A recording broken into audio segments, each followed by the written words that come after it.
Welcome back to our channel where we gather around to share the latest and greatest happenings from our favorite town. Today is a beautiful day to dive right into the heart of Port Charles, and we have so much to unpack together. Now, I just have to tell you all about the absolute whirlwind of drama that has been keeping me on the edge of my seat lately. I have been watching these families for what feels like a lifetime, and Lord knows they never fail to pull at our heartstrings. Right now, my heart is heavy thinking about poor Isaiah Gannon and the massive mess he has found himself tangled up in. It is a crying shame, and I want to unpack every layer of this situation. The tension in Port Charles is thicker than molasses in January, and it all centers around a terrible misunderstanding, a mother's desperate love, and a web of secrets. If you have been following along, you know Isaiah is taking the blame for something he absolutely did not do. Curtis Ashford, bless his heart, is a man who loves fiercely, but when he gets a bee in his bonnet, he is stubborn as a mule. He has convinced himself, beyond a shadow of a doubt, that Isaiah is the one responsible for the hit-and-run accident that nearly took Jordan Ashford's life. Curtis has been walking around madder than a wet hen, pointing fingers and making accusations that are tearing everything apart. This is not just a little disagreement. This is a full-blown war affecting Isaiah's professional standing and his budding romance with Portia Robinson. Isaiah is drained to the bone from hearing Curtis and Jordan constantly accuse him. You can see the weariness in his eyes, carrying the weight of the world while trying to maintain his dignity.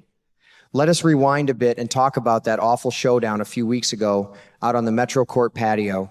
Heavens to Betsy, that was a scene I will not soon forget. The tension finally boiled over in the most public way possible. Curtis and Isaiah got into a massive physical altercation right out there in the open for everybody and their brother to see.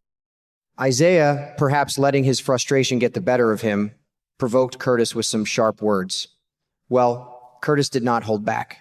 He hauled off and punched Isaiah with such force that it caused a severe injury to the surgeon's hand. Now, for a man who makes his living saving lives with his hands, this is a tragedy. His career has been brought to a screeching halt. Curtis has been trying to justify his actions by claiming he was provoked, but his main defense is his unwavering belief that Isaiah played a direct role in Jordan's tragic accident.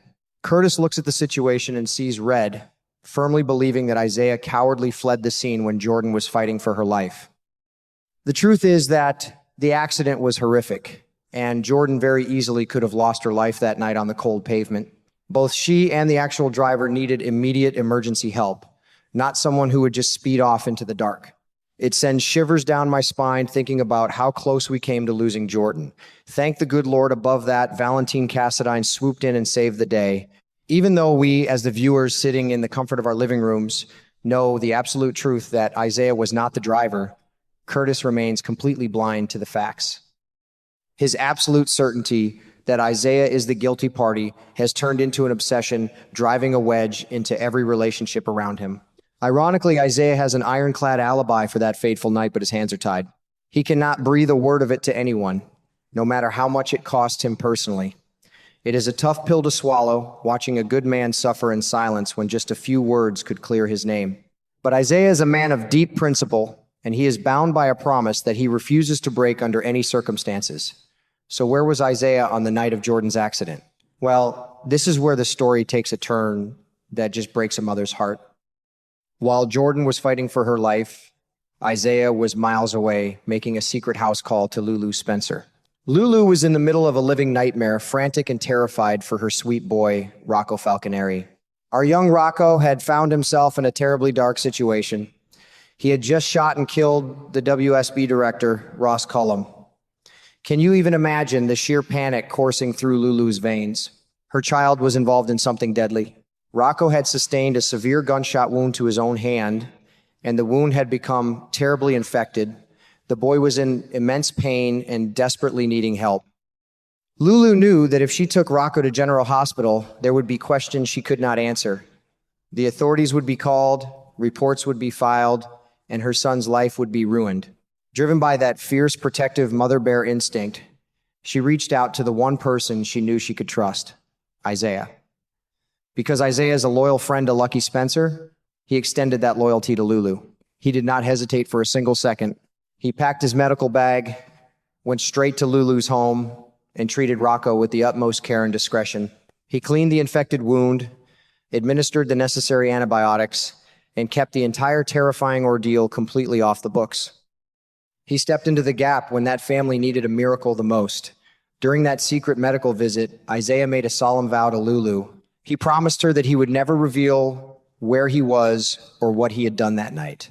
He viewed it as a sacred duty bound by doctor-patient confidentiality. He gave his word, and in Isaiah's book, a man's word is his bond. He has kept his mouth shut, even as Curtis dragged his name through the mud, even as he lost his ability to perform surgery, and even as his relationship with Portia began to fracture. You have to admire that kind of integrity, even if it makes you want to pull your hair out in frustration.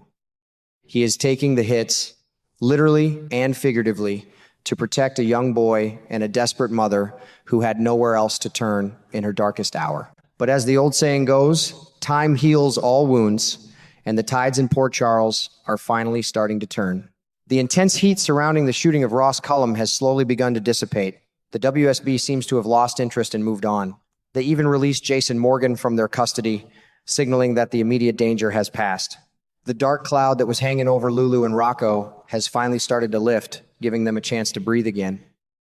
For a long while, Lulu was completely consumed by her own world, hyper-focused on nursing Rocco back to health and keeping their terrible secret hidden from prying eyes. She had blinders on, and who could blame her? Any mother would do the exact same thing.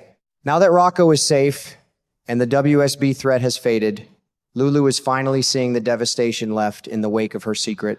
I have a strong feeling that she is going to cross paths with Isaiah very soon, and the truth of his suffering is going to hit her like a ton of bricks. When they finally sit down and he quietly shares what his life has become over the past few weeks, Lulu is going to be heartbroken. Once she realizes the immense personal and professional sacrifices Isaiah has made just to keep her son safe, her conscience is not going to let her stay silent any longer. Lulu has a good heart, and she is not the kind of woman who can stand by and watch an innocent man be destroyed for a kindness he did for her family.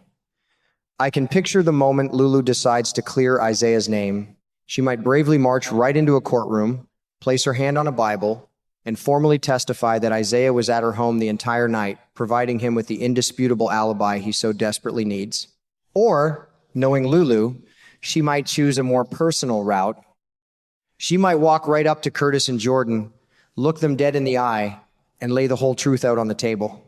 It might not be a formal legal declaration, but a heartfelt, sincere confession between neighbors. Either way, her stepping forward would be the key to unlocking Isaiah from this prison of false accusations. It would force Curtis to finally face the reality that he was wrong and give Isaiah his vindication. But hold on to your hats, my friends, because just when you think you have this story all figured out, another massive storm is brewing on the horizon. While all this tragedy and misunderstanding has been swirling around the accident, a beautiful new life has entered the world. Portia has just given birth to a precious little baby, a moment that should be filled with nothing but pure joy, sweet lullabies, and happy tears.